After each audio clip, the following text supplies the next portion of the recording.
Então vamos ver esse vídeo aqui. Canal Palpitando. Mais um aí pra família, né? Mais um pra família que vai falar sobre quase nada Doki Doki Literature Club. Eu não joguei Doki Doki, mas eu conheço tudo o que acontece e tal. Inclusive depois eu quero jogar para analisar de estudo, não pra vídeo, mas pra estudar. Que quem sabe no futuro não rola alguma coisa, né? Bora lá. O que é texto? Uma representação da comunicação, escrita, falada, visualizada, que transcende a literalidade por ordem da semântica, que apropria dos maneirismos, das relações e, como comunicação, possibilita construções e ou desenvolvimento de diversos elementos simultâneos congruentemente. A beleza da sutileza, consciente e inconsciente, da comunicação. Num plano superior, uma conversa que vai além do aparente. Jogo de menina de 14 anos? Cara, pode ser. E por que isso seria um demérito? Entendeu? Por que isso seria um demérito? Eu acho que é mais do que isso, tá? Porque tem várias coisas interessantes do produto que a gente pode estudar nele. Porque eu vi uns documentários sobre como foi feito, a questão técnica do projeto, a questão da escrita do projeto, então tem muita coisa interessante pra gente absorver. Independente de ser piada ou não, eu gosto de usar essas aberturas pra fazer umas reflexões, pra mim são positivas, que é quanto mais a gente tem um certo tipo de preconceito com as coisas, mais a gente se limita e deixa de aprender coisas novas que a gente poderia absorver. Sabe, tipo, de tudo você pode tirar uma experiência positiva, né? Claro, tem coisas que são mais difíceis do que outras. Mas pode ser uma experiência do que não fazer também. Então, dependendo do seu nicho, dependendo do que você gosta de fazer, dependendo da sua experiência de vida, dependendo de quem te recomenda, né? São momentos que você pode aproveitar para experimentar alguma coisa que você não faria antes.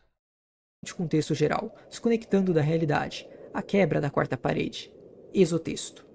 No texto como metalinguagem para conversar e discutir, descartado. O exotexto como metanarrativa que não conversa com o texto, mal encenado. Uma antipatia entre os dois que gera texto como não interesse e não texto como interesse. Uma comunicação que independe de mal ou bem sucedido, pois no final não chega a lugar algum. Escrever é difícil. Saber o que está fazendo é mais difícil ainda. Quando o raio de ideias dilui-se pela própria perspectiva limitada e incoerente oferecida, perde-se comunicação. O inteiro quebrado. Ele está fazendo uma introdução bem densa de texto. Seria bom se ele trabalhasse o visual do vídeo para suplementar o texto que ele está falando. Para a pessoa não se distrair com visuais de padrão repetido. Quebrado que some com pedaços para concatenar novamente. Quando qualquer ramificação da interpretação leva à apatia, o que sobra senão apenas a própria apatia?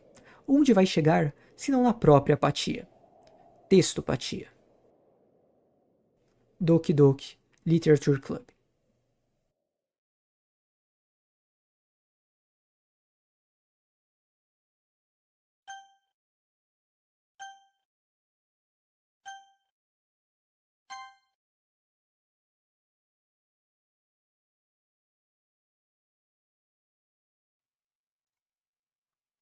Olá a todos. É nostálgico revisitar esta obra. Faz 7 anos desde meu primeiro contato com a mesma. Experiência que agradou. Depois de tanto tempo adentrando em texto e direção, voltei a vê-la. Desta vez, para produzir este vídeo, e tive uma experiência bem diferente. Hoje, gostaria de perpetuar comentários sobre esta obra que foi um marco ao ocidente diante do cenário de visual novels. É muito engraçado, né? Porque de fato, aqui no ocidente, o gênero visual novel não é muito grande. Na Ásia é, mas no ocidente não. E aí do nada, esse jogo em específico explodiu colossalmente, né? Porque teve toda aquela questão de youtubers jogaram, aí tem a reviravolta, e sei que, e o jogo é criativo com várias mecânicas e tudo mais. Só que pra quem tá dentro do mundo de visual novel, não é tipo, ah, legal. Mas esse nível de legal é reservado para aquelas visual novels top do Japão. E aqui no ocidente, ter essa explosão deve ter sido muito curioso pra galera que faz visual novel, porque não se enganem, é sempre bom. tá? É sempre bom, porque se dessas 198 mil pessoas que avaliaram, bota aí 200 mil pessoas, se dessas 200 mil pessoas que avaliaram o jogo, 2 mil viraram fãs de visual novel, isso para um mercado pequeno pode ser o início de um efeito de bola de neve. Porque não foram só 2 mil pessoas, né? Porque não foram só 2 mil pessoas que viraram fãs, não foram só 200 mil pessoas que jogaram. Isso são 200 mil pessoas que avaliaram o jogo. Então, se você botar aqui só 10% das pessoas que jogam, você pode botar aí que 2 milhões de pessoas jogaram. 20 milhões, agora não, a matemática me fugiu. Então, é muita gente. Foi um fenômeno. Foi a primeira vez aqui no Ocidente que um visual novel cresceu tanto assim, né? O estouro do ano de 2017 e persistiu por posteriores. Conceituada, scriptada e dirigida por Dan Salvato, é a primeira e até então última do mesmo e do seu estúdio Team Salvato. Pelo seu sucesso estrondoso em vendas, eu fiz uma leitura para o canal. É fácil perceber o quão recheada está a internet de tantas, seja do seu primeiro lançamento ou Plus, e por tal motivo vou direcionar apenas meus pensamentos sem resumi-la. Primeiro, vale compreender o cenário base a priori. Ace Attorney, 13 Sentinels e Danganronpa fizeram eu gostar bastante de visual novel. Sim, Danganronpa é um aqui que no ocidente é levemente mais popular também.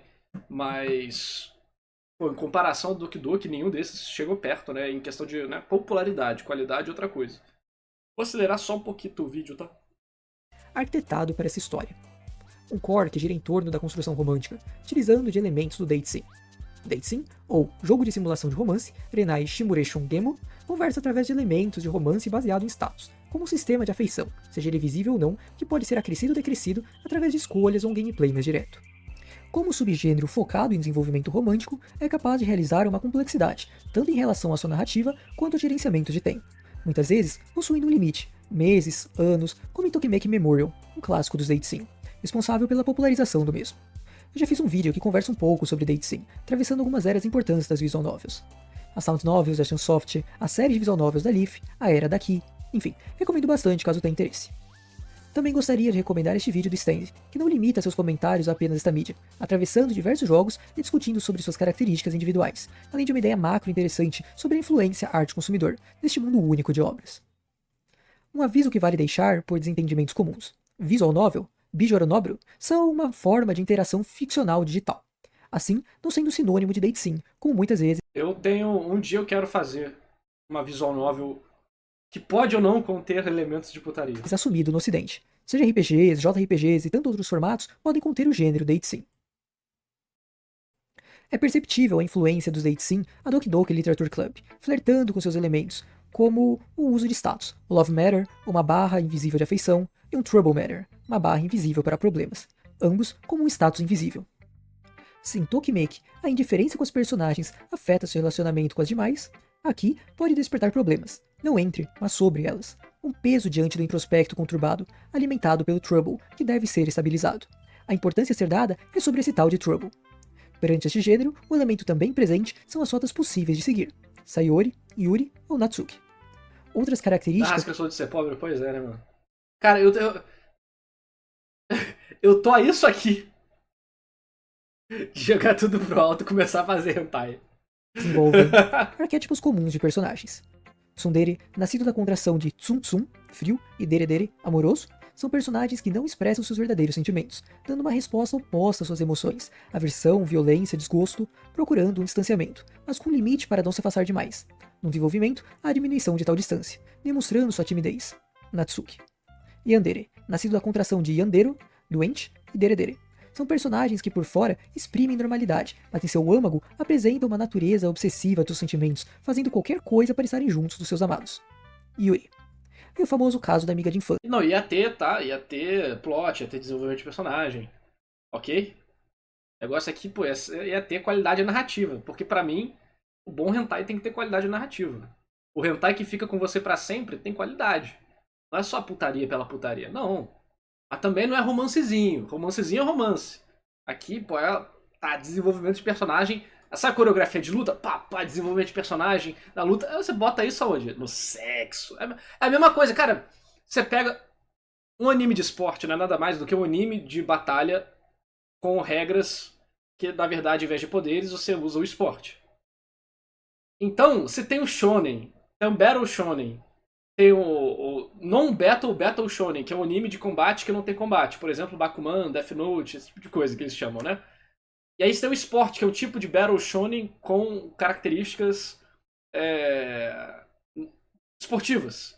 Tipo, regras do poder, a regra do jogo, a bola e tal, sei o quê. E se você tiver o Erotic Shonen? O Battle Erotic Shonen. Que tudo isso é feito, na verdade, dentro da parte erótica. Você tem o desenvolvimento de personagem, das técnicas, tudo dentro ali do momento. Porra, aí, imagina você fazer os mesmos paralelos, o rival, a superação, aguentar até o último segundo. Entendeu? Igual Dragon Ball. Porra, ia ser muito top. Que dispensa explicações. Sayori. Como oposição ao arquétipo para moldar uma personalidade rápida e superficial, temos o protagonista, Battle Hentai, né? self-insert. Numa busca pela identificação do jogador, a ausência de qualquer traço de personalidade, de seu eu, sendo moldável tanto para se aproximar da pessoa do outro lado, quanto para alcançar as garotas. Afinal, ele pode ser... Tem o queijo, né, que é as meninas dando bundada uma na outra. Não, mas aqui eu tô falando... Mano, arco de torneio. Arco de torneio no Battle Hentai. Falo nada. desejam que ele seja. Outro elemento que flerta com essa ideia, para contribuir à identificação, é a inexistência de um rosto. Proporcionando leituras, uma forma barata de escrever devido à artificialidade das relações. Fala, Daniel, valeu demais aí pela sua rede. Estamos discutindo aqui como seria o Battle Shonen. Tem o Non-Battle Shonen, o Sport Shonen. Como seria o Battle Hentai? Tô falando que eu cansei, cara. Eu cansei. Eu joguei. Tô isso aqui de jogar tudo pra cima e começar a escrever hentai. Imagina você pegar todo o paralelo do Battle Shonen, desenvolvimento de personagem, drama, cenas específicas, fazer a mesma coisa que um anime de esporte faz, usando esses mesmos elementos, fazer num hentaizão.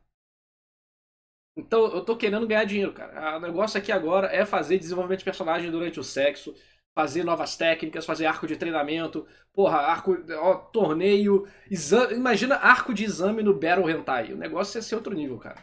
Das palavras, trocadas entre uma imitação de um humano e um fantasma sem rosto. Em outra visão, uma caricatura da indústria, porém pelo próprio caminho que a mesma seguiu, não Arco das formigas com sexo. É tipo isso. contribui para essa mensagem. A própria indústria tornou-se, com o tempo, uma caricatura dela mesma, dificultando a transmissão de ideias da obra, e utilizar todos os tropos na crueza, sem a mínima personalidade, pois tal condição é cumprida por obras não irônicas neste quesito. Pela consolidação do que é essa mídia, e pelo caminho abraçado por essa história, não consegue alcançar bem esse O vídeo todo sério, falando de reflexão textual e do visual novel, a gente falando de vou fazer um hentai, o Battle Hentai, que vai ter transformação no sexo, mano. objetivo, tornando-se apenas disfuncional, e propriamente um teste de resistência. O que foge justamente desse padrão anterior mencionado, tão cansado da indústria, vive nos poemas. Acredito ser a forma autêntica, a alma do que Doki Doki Literature Club é. Ou ao menos que poderia ser. Uma qualidade própria que em sua execução funciona muito bem durante um período. Essa história não tem cenas boas em escrita, mas contém frases e parágrafos bons, que reverberam os sentimentos de seus personagens de forma mais íntima, explorando criativamente quem eles são através da metalinguagem, contando sobre o texto de uma visual novel através de poemas, um caminho que possibilita um desenvolvimento sutil. Seja a melancolia de Sayori e comunica sobre a psique humana, da contradição de recordar da própria tristeza e transformá-la em palavras as quais a confortam, ou o conflito da estilística entre Natsuki e Yuri, e também a extensão da sinceridade das emoções dos personagens no geral. Para mim, mostra-se o elemento mais aproveitável da obra. Porém, como demonstrado pela proposta de se ter arquétipos, os mesmos se tornam um obstáculo posteriormente. Em suas tentativas de progressão, através da linguagem natural, a prosa não consegue acompanhar a qualidade da escrita dos poemas, principalmente perante cenas tão artificiais, tudo indo muito direto ao ponto, um fingimento da comunicação humana. Mas isso aí, pelo que eu sei, foi intencional da visual novel. Eu vi um documentário sobre a produção, e até a forma que o negócio foi escrito em inglês era para simular uma tradução ruim de uma visual novel feita por fã. Então as frases são meio duras.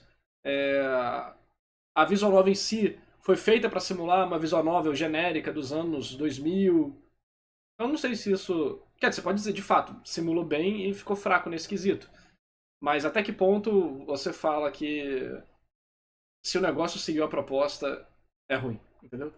Para alguma profundidade, como uma poça, e a tentativa de tornar mais factível tais arquétipos à nossa realidade é usado de problemas reais, através de dicotomias.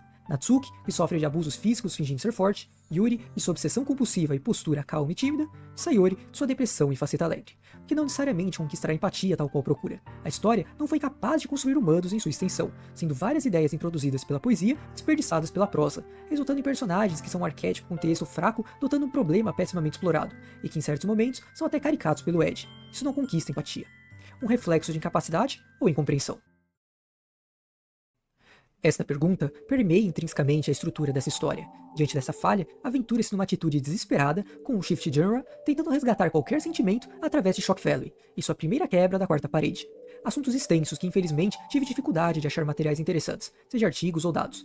Ainda assim, dá para explorar alguns pontos. Primeiro, sobre Shock Valley e seu funcionamento. A violência é um recurso espetacularizador, muito adotado. No passado, era crescido de sua incomum presença no dia a dia perante o entretenimento, o que instiga a curiosidade e ao mesmo tempo o impacto. Uma coisa interessante de se pensar é que o que era chocante nos anos 60 e hoje em dia são totalmente diferentes, né? Filmes antigos, que você pega pra ver até a reação do público, quando aparecia um vampiro na tela, todo mundo tomava susto no cinema. Então dá pra ver como que a gente foi ficando desensibilizado com muitas coisas. Você pega, né, os filmes antigos, bem antigos mesmo, do início do cinema, em relação ao que era assustador para o público, né? Até série de TV em preto e branco. E hoje em dia é bem diferente. Acho curioso essa mudança da janela social sobre o que é normal, estranho, bizarro, assustador. No início do cinema, na última década dos anos 1800, as primeiras aparições de valores chocantes, como por exemplo O Cão Andaluz, um curta-metragem surrealista de 1926, e uma maior popularização deste recurso na década de 60 e posteriores com a influência de The Psycho e o fim do Código Hays. Para o grande público, independia a qualidade de sua execução para gerar uma reação, uma comoção, ainda que nos casos citados antes sejam ótimos, mas com sua presença cada vez mais frequente, começou a exigir uma intensidade gráfica, explícita, a fim de alcançar o mesmo sentimento anterior, uma dessensibilização progressiva, contínua, sendo um dos pilares responsáveis a incitar movimentos contra a violência explícita na TV, como em jornais, e também para a adesão da classificação indicativa aos jogos eletrônicos, a ESRG, com sua origem no ZEUA sendo justamente o lançamento do Mortal Kombat. Tal adesão tem relação com a influência deste tema no processo de formação de um indivíduo. Pela tal concentração de conteúdo. Eu acho que uma coisa que a gente pode fazer um paralelo interessante, não sei se é verdade, mas veio aqui na minha mente, é que conforme a gente vive uma realidade mais pacífica, a gente busca através da ficção o que falta para liberar o resto do nosso lado selvagem. Você vive uma vida pacífica, onde você não pode nem dar um peteleco em alguém, senão você é preso. Então você vai jogar Mortal Kombat. Você vai praticar o esporte, estourar, brigar, xingar, dar carrinho, fazer sparring numa luta. Você não pode falar alto, senão traumatiza uma pessoa. Aí você vai gritar no League of Legends. Você vai gritar no multiplayer do Valorant, no Overwatch. Então, a gente vive hoje em dia no mundo pacífico, em boa parte, né? E aí, esses instintos selvagens que não podem ser exprimidos numa sociedade que é normal, vamos dizer assim, né? A gente alivia eles através da ficção. E aí, talvez por isso, as pessoas busquem as cenas chocantes, os gores e tal, porque é uma demanda reprimida de não poder lidar com aquilo, daquilo ser algo fora da sua realidade e proibido também, de muitas formas, né? Então, proibido, rechaçado, rejeitado. E aí você tem aquele processo de mola, né? Que se aperta e aí ele acaba estourando. Então, é muito interessante ver que na comunidade de jogos de luta, ela nasceu dos fliperamas e dos bares. Então ela é muito hardcore ainda, né? E esporte você não pode xingar ninguém. Aí não pode xingar. Xingou, vai ser banido. Vai ficar 5 jogos sem jogar porque você chama um amiguinho de filha da puta. Porra, pega no meu saco e balança, cara. Na FGC, mané, às vezes sai porrada na vida real. Claro, não é legal. Mas mostra como eles ainda são muito mais próximos. Você compete do lado do cara. Ou na frente do cara. Às vezes o nego invade o palco pra levantar e jogar o cara pra cima. Da confusão, tem um monte de compilado. Confusão positiva, confusão negativa, o povo tira a camisa e tal. E é uma atitude bem tribal, né, de certa forma. E é uma E você vê que a briga, a escala do jogo, mesmo que não vire fisicamente, que idealmente, pô, não vamos brigar com o amiguinho fisicamente, né? Não é legal os caras perdendo um jogo e dar um soco na cara do outro. Mostra que o cara é totalmente descontrolado, porque é importante você saber dividir essas coisas. Mas o fato da briga, né, dentro do jogo, virar uma discussão na vida real, e depois eles resolverem essa discussão dentro do jogo, que jogador de jogo de luta é assim, vamos resolver na porrada. Aonde? No Street Fighter, no The King of Fighters. E aí bota o 100zão aqui, você bota também, você não é o galudo? Tu não é o galudo? Bota 100zão aí no jogo, então o cara bota, pá, quem ganha leva tudo. É um money match. Então é uma válvula de escape para o que a gente não pode mais fazer e o que a gente foi feito para fazer. Porque o ser humano, ele foi feito para brigar. Não igual outros animais, mas no nosso DNA existe todo o processo necessário para a sobrevivência humana no mundo selvagem. Só que os humanos pararam de evoluir a partir do ponto que a gente não era mais selecionado pela natureza. A gente começou a moldar a natureza pra gente. Quando a gente faz isso, a gente para de evoluir. Mas a gente parou de evoluir mantendo os mesmos genes. E nosso gene selvagem para cair na porrada continua aqui até hoje, mesmo que o ambiente não permita isso. Claro que, de certa forma, pode ainda existir uma leve seleção natural, porque quem é mais maluco acaba morrendo. Né? Então, naturalmente, tem muita chance de não deixar descendente. Mas, de qualquer forma, eu acho talvez o gore seja isso, uma das manifestações da sociedade reprimida que não sabe lidar com toda a completude da experiência humana. O conteúdo dessa natureza no cotidiano é visível uma insensibilidade moderna sobre a temática. Uma maneira que se mostra como válida a uma mídia audiovisual para conseguir despertar sentimentos, diferente de pedir quase um documentary, quiçá mais, é o processo para a construção da cena. Auxílios do uso do suspense e da omissão, como também o antônimo do inumano, uma sentimentalidade resgatada além do próprio choque.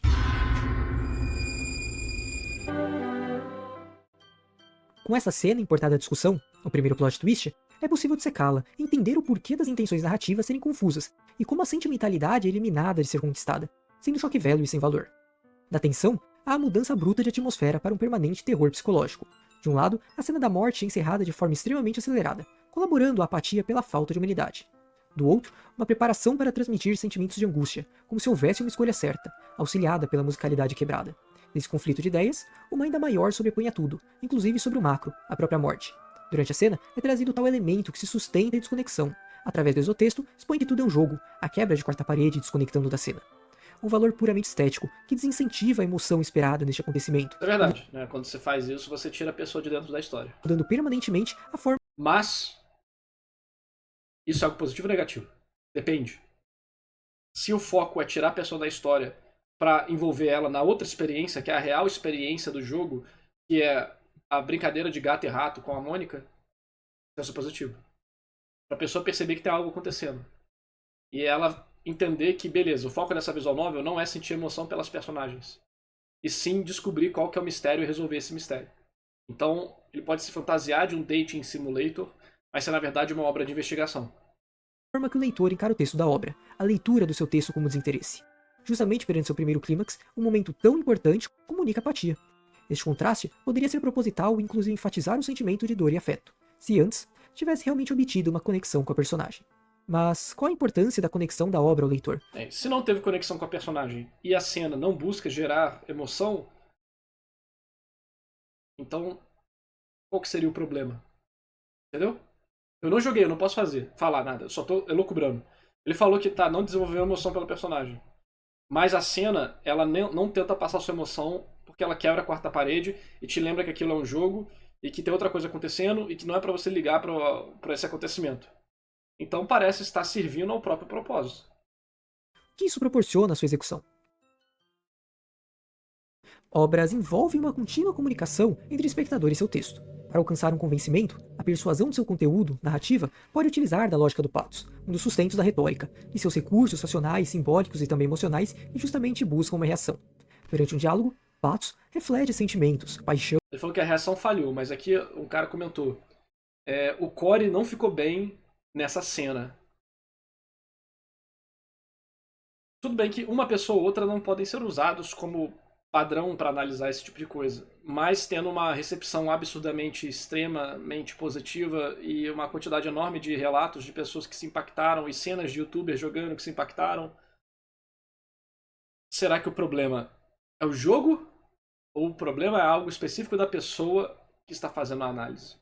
É uma coisa que tem que ser levada em consideração. Porque mesmo quando eu analiso, por exemplo, essa cena aqui não me gerou emoção. Por quê? Aí eu tento entender qual é a construção da cena.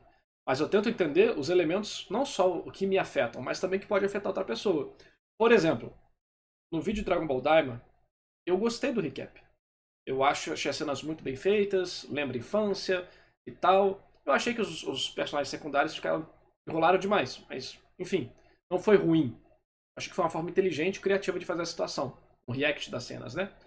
Só que eu falei, e muita gente não compreendeu no vídeo, eu falei, a cena acabou se baseando muito em nostalgia. Isso não é uma boa prática. Você precisa ter vários valores para sustentar uma cena. Se você tem poucos valores, se algum deles erra para alguma pessoa, essa pessoa vai ter muitas chances de não gostar. Então, quanto menos valores uma cena tem, valores narrativos, valores temáticos, valores simbólicos, de world building, blá, blá, blá, quanto menos valores a cena tem, mais depende do gosto pessoal. E aí vira uma roleta russa. E aí muitas pessoas falam, não, mas eu gostei, não, Nardo, eu discordo de você, ficou muito bom, sei que e tal, era exatamente isso que eu queria e tal. Só que o povo não tá percebendo, que eu falei, gente, eu também gostei. O negócio é, aqui a gente tá analisando quais os elementos que podem ser explicações de algumas pessoas gostarem e de outras pessoas não gostarem. E aí, analisando ali de forma fria, tentando entender o que foi feito, nostalgia era o pilar principal daquele elemento. E se falha para alguma pessoa, tudo pode desmoronar. Então, existe uma diferença entre o nosso gosto, existe uma diferença da criação daquilo, existe uma diferença da intenção daquilo, da execução daquilo. Então, é importante levar isso em consideração. Tomar cuidado para o nosso sentimento. Assim, se é uma opinião e é uma descrição do porquê você sentiu essa opinião, ok. Mas se é uma análise para tentar contemplar aquilo de uma forma mais técnica ou profunda, tem que tomar cuidado para não usar o nosso sentimento como a única luz guia. Não que não possa ser uma luz guia, uma lanterna no escuro. Mas se for só a única lanterna no escuro, você pode acabar não vendo todo o resto que está ali. Porque você se limita à sua própria opinião. Se não ela está errada ou está certa, seu gosto é seu gosto. Mas você vai ser questionado sobre elementos que você não considerou.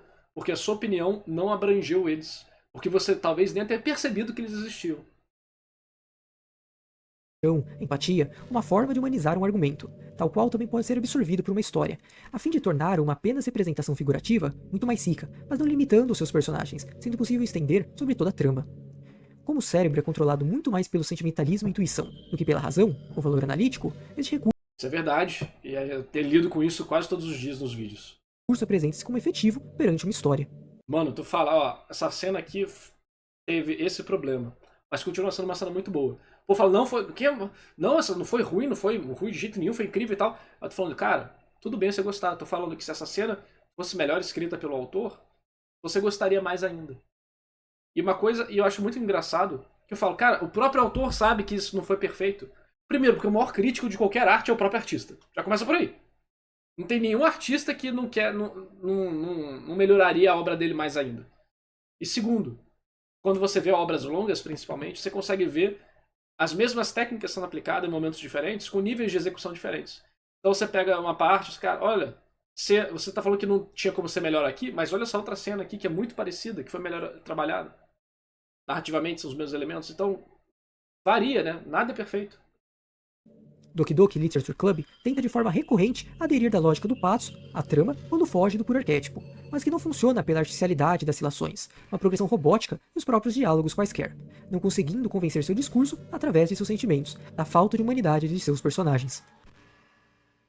Assim, o Shock Value se resume a qualquer forma de comunicação, imagem, vídeo, texto, etc., que neste caso utiliza da violência para despertar, provocar sentimentos, seja de choque, raiva, nojo, tristeza ou qualquer emoções semelhantes negativas, aqui é um meio de subverter um date sim, e dos tropes antes mencionados, esperando conquistar alguma reação. Mas o mais importante para isso está ausente, Um bom texto, uma execução falha que se perde num misto de intenções opostas, com nulo carisma tudo envolvido, tem isso como resultado a completa apatia. Em muitas pessoas que despertaram algum impacto, prova-se como momentâneo e infuncional pela mudança de gênero, pois não consolida tal sentimento, tornando o jogo tedioso em sua extensão quando não envolve a desconexão, estimulando como consequência uma visão deturpada sobre o que é uma visual novel para um público que não consome, de todos serem um date scenes interessante, chato, e ele ser bom justamente por uma barata subversão narrativa. Como um primeiro... Como você avalia se algo é genuinamente bom ou ruim, ou se é só gosto pessoal? Tem várias formas de você fazer isso, né? Primeiro, para qualquer análise, você tem que definir métricas para essa análise. Não tem como analisar algo sem você ter os pilares dessa análise. Então, as análises do meu canal normalmente são dentro da caixinha da narrativa. Tem a caixinha do simbolismo, tem a caixinha da política, tem a caixinha da mensagem, tem a caixinha da arte, tem a caixinha da trama, tem a caixinha do power scaling, tem várias caixinhas. Eu tento me focar em uma caixinha da narrativa. E eventualmente eu vou para simbolismo e coisas do tipo. Então, você começa por aí. Para mim, o valor da análise está nela seguir os próprios parâmetros determinados e ser lógica com ela mesma. Porque nos meus vídeos eu não tento definir... Raramente eu falo isso, mas eu não gosto de falar se algo é bom ou ruim. Eu tento falar que, de acordo com as técnicas narrativas, esse elemento aqui aconteceu dessa forma e esse aqui de outra forma. Talvez seja isso que fez você sentir X ou Y. Entendeu? As minhas análises são assim. O contato que independe de qualidade é garantido a emocionalidade. Com o mesmo âmbito, podemos deslocar o raciocínio sobre a lógica da quebra da quarta parede. Como comentado antes, há uma falha perante a comunicação texto-espectador. Porém, seu cenário falha como um todo? Só que isso é algo que depende dos princípios de quem está avaliando. Sim, por isso a quantidade de pessoas que eu ligo para a opinião analítica é altamente reduzida. Por que eu vou ligar para a opinião... Vamos pegar, sei lá... Eu vou ligar para a opinião de qualquer um analisando qualquer coisa, se eu não conheço essa pessoa. Por isso que eu sempre fui um cara muito afastado de YouTube em geral. Eu sempre pensei, por que eu vou escutar a opinião desse cara aí? Não sei. Eu não assistia. Então... Isso é uma das formas, assim... Claro, você pode ver o início do vídeo e perceber, pô, essa pessoa tá falando coisas interessantes e tal. Mas que você vê, muito é só opinião pela opinião. É opinião porque eu gostei, eu achei isso bom, e isso aqui é ruim, e isso aqui foi melhor. Você fica, cara... Entendeu? Mas, por exemplo, o Danael, que fez a rede aqui. O Danael comunica as ideias dele de forma engraçada. Isso já é uma forma da gente permanecer assistindo. O Danael comunica de forma clara e dinâmica. Isso é uma forma de ajudar a gente a continuar assistindo. O humor já ajuda muita coisa, na verdade. E aí você percebe que, pô, ele consegue explicar as coisas dentro de uma lógica interna dele. Pô, bacana isso aí. Aí depois você descobre, pô, o Daniel é formado em cinema. Bacana, acho que alguma coisa ele pode comentar que vai ser interessante pra mim. Ou um cara que joga muito JRPG. Sei lá, acho que o Cogumelano, né? Joga muito JRPG. Eu gosto de JRPG, o canal do cara é basicamente de JRPG, o jogo retrô. E aí eu vou ver o vídeo, aí o cara comenta algumas coisas interessantes, pô, bacana. Aí o cara mostra muita experiência, muitas referências. Esse jogo, aquele jogo, esse jogo, esse... Blá, blá, blá, blá. Aí, pô, bacana, o cara conhece muito. Então você vai criando, né, uma ideia de quem essas pessoas são e o que elas podem oferecer pra você como espectador. Isso você vai construindo com o tempo mesmo. Pessoas que vão referenciando, esse cara é bom, esse cara é bom. Então... Eu acho que isso acontece com o tempo e você vai escolhendo os criadores de conteúdo que você confia. Na internet, acho que o mais importante é você tentar encontrar alguém que tenha uma opinião parecida com a sua. Um gosto parecido com o seu. Porque aí fica mais fácil de você compreender o raciocínio da pessoa e tal. Ou achar alguém que realmente tem uma capacidade técnica de fazer você compreender coisas que você não compreendia antes. Esses são os dois tipos de coisa que eu acho mais válidos na hora de procurar alguém que faz conteúdo. Diante do uso desse recurso, incita uma desconexão com o texto, encarando-o como um jogo, o que mais uma vez promove apatia sobre seu conteúdo. Tal exotexto, em muitos momentos, tem a intenção de despertar interesse sobre a trama, em conversar com o texto, mas como é transmitido pelos personagens que não conquistaram nada além de apatia, o mesmo se torna um recurso apenas estético, execrando qualquer possibilidade de um diálogo não verbal funcional, do estético como terror para o tosco infuncional. Da única captura de atenção sendo de um texto, o próprio texto não verbal tão desinteressante quanto o verbal, ou seja, despertando do tédio apenas entre as quebras. Uma história construída em cima de uma malícia para o popular, o mercadológico com o maior foco de atenção. Saber se vender não é um problema, mas a obra se limita apenas a se vender. O 0 e o 1, do Slice of Life ao terror, sem saber trabalhar progressões, envolvimentos, condenando propriamente a experiência por incomunicação. E ainda pior, o seu criador, Dan Salvato, entende o potencial de uma narrativa de uma VN. Para mim, o que faz visual novels serem poderosas é sua habilidade de criar empatia para com o leitor. Meu objetivo era levar uma maior audiência. Eu sabia que queria o artifício do jogo sendo revelado em torno de 1 hora. Se eu tentasse agradar a audiência de VNs, dando mais tempo para conhecer as personagens, eu iria perder a audiência geral. E ganhá-la era o meu objetivo. Como mostrador... O cara acertou em cheio, né? É aquele negócio, você prefere ser um artista que todo mundo elogia o trabalho, mas tu come migalha de pão porque você tá todo fudido financeiramente? Ou você prefere ser um artista que sabe fazer coisas legais, mas faz um negócio que o público vai gostar e fica milionário? Que beleza, o jogo era grátis, mas a versão paga do jogo vendeu coisa pra cacete também. E aí? Será que não é uma estratégia melhor você primeiro ficar financeiramente estável ou protegido de alguma forma, pra então arriscar e fazer coisas diferentes a partir do momento que você já tem um público que leva em consideração o que você faz? Tudo bem, você pode analisar o produto como produto. É tipo, esse produto aqui, isolado no mundo, aqui, pá, independente da intenção do autor, falha nisso, nisso, nisso. Super válido, inclusive é o que eu faço também. Mas eu tento levar a intenção do autor em consideração também, né? Se o cara fala, olha, eu tô fazendo um jogo aqui que ele é mais direto ao público geral, que não conhece muito visual novel, é um jogo que é pra parecer uma visual novel genérica dos anos 2000, é um jogo que ele não tenta fazer você se conectar muito com as personagens, ele vai mais pra parte da investigação da bizarrice que tá acontecendo. E a história do jogo propõe exatamente a mesma coisa, e segue tudo isso, falar, poderia ser melhor em desenvolvimento de personagem, world building, a crítica do poderia ser melhor pra mim não vai em lugar nenhum, porque tudo pode ser melhor, até algo que é incrível poderia ser melhor. Mesmo que a gente não consiga compreender isso, que poderia ser melhor, tenha certeza que o autor sabe que ele poderia melhorar alguma parte. Falando, pô, aqui podia ficar aqui, podia ter feito isso aqui e tal. Então, sei lá. Antes, a história busca conquistar um interesse empático. A Sayori é o símbolo disso. Esta VN funcionou pois foi vendida a um público que não consome tais, assim como a violência impressionou por ser um primeiro contato, infestando a opinião com uma sátira desta mídia ser ruim até seu grande clímax, mas que a mesma é assim devido à sua tosca prosa. Ainda na entrevista, que estou usando de base, as grandes VNs usadas de referência, que são realmente boas, como ditas por ele, são bem maiores do que Doki Doki. Ele é curto comparado a elas. Mas isso é diferente da realidade. Sua maior inspiração, que não é citada, não é tão mais longa assim, chegando entre 8 a 12 horas numa gameplay. Ou seja, este fator limitante que comenta é apenas uma incapacidade do mesmo.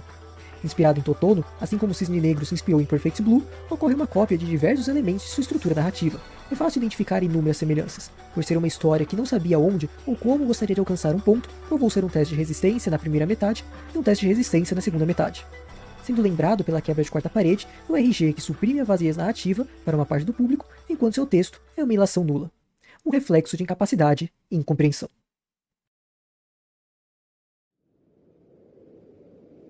Quando qualquer ramificação da interpretação leva à apatia, o que sobra senão apenas a própria apatia? É que eu não joguei, eu não posso falar nada, então eu tô limitado nisso. Mas isso não parece um problema muito mais da pessoa que tá analisando do que do Onde geral? vai chegar senão na própria apatia? Jogo-patia. Parece muito mais uma experiência do cara, que é válida, o cara não gostou de Doki Doki, o cara acha que outras visual novels são melhores, e eu não duvido disso. Mas a própria parada que ele mostrou meio que mostra que, tudo bem, pessoas gostarem de algo e popularidade não é determinação de qualidade. Mas, porra, o cara falar que o jogo inteiro não teve... Resumindo, né? O cara falando, esse jogo não tem nada de bom, vai tomar no cu, é uma bosta. E aí você tem um jogo com 200 mil análises extremamente positivas. Não é meio complicado? Entendeu? Porque é tipo você falar, cara, fast food não é bom igual a comida de um restaurante chique. Realmente não é. Mas ele cumpre exatamente a proposta que ele precisa cumprir. Ele é gostoso o suficiente, idealmente o barato o suficiente, apesar que no Brasil nem fast food é barato. Para as pessoas, pô, cara, na Inglaterra, o fast food, um hambúrguer do McDonald's, o básico, é 80 centavos. de libra. É uma parada assim. Carro. Tanto é que dentro do McDonald's tinha alguns moradores de rua comendo McDonald's lá nas mesinhas, porque era muito barato. Então, sabe, tipo, a parada cumprir a própria. Falar que algo cumprir a própria função é uma bosta é complicado, entendeu? Tudo que ele falou aqui pode ser verdade. Mas. Você tá xingando um peixe por nadar, entendeu? É um peixe que nada. Estranho seria se ele voasse. Pra mim, o mano do palpitano foi mais assertivo no que disse. Cara, é que assim, existe a punheta nerd do power scaling, mas existe a punheta nerd na narrativa também, vamos ser sinceros. Opa, foi meu zap, foi mal. Então, porra, imagina se eu fosse destruir todo o pedaço de mídia que eu pegasse. Eu consigo achar motivo pra fazer isso. Mas parece só mirar no alvo errado, entendeu? Não tô falando que o cara aqui, mas vou pegar um negócio absurdamente popular, no sentido de é feito pra ser pop. Sou um analista de música, um crítico musical, e vou pegar, sei lá, uma música da Anitta, uma música do Baby de Justin Bieber, da época lá. Nossa, a música tem batidas muito ruins, olha só isso aqui, que horror, essa letra. Punheta musical. Tá errado? Não necessariamente. Mas você vê que, tipo, tá, cara, você não precisa fazer. Não tô falando pro cara do vídeo, não, tá? Você não precisa fazer um vídeo de 1 hora falando que a música Baby de Justin Bieber era ruim, entendeu? Eu acho que tem que tomar cuidado pra você não sair da crítica e virar um massacre porque sim. Entendeu? Eu acho que tem que tomar cuidado. Porque de tudo pode sair uma experiência boa. Você pode tirar algo positivo. E aqui o cara mostrou a opinião dele por que ele achou assim. E tá tudo bem. Eu só acho que tem que tomar cuidado porque tem muita coisa que mostra um outro lado que ele não observou por causa da única lanterna que ele tá usando. Entendeu? Mas o vídeo interessante, é bom, o cara conseguiu argumentar os motivos dele não ter gostado de Doki Doki. Eu nunca joguei Doki Doki, eu não sei. Eu tenho que jogar pra estudar, inclusive. E talvez eu chegue na mesma conclusão que ele chegou. Mas eu vou tentar compreender a parte do... E o outro lado.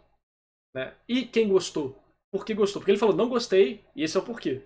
Mas o que eu gosto de fazer na análise é... E a pessoa que poderia ter gostado disso? E quem gostou disso? Por que ele gostou disso? E aí você vai tentando encontrar os valores que cada elemento ali carrega e por que você não se conectou com eles e por que outra pessoa se conectou com ele e tal.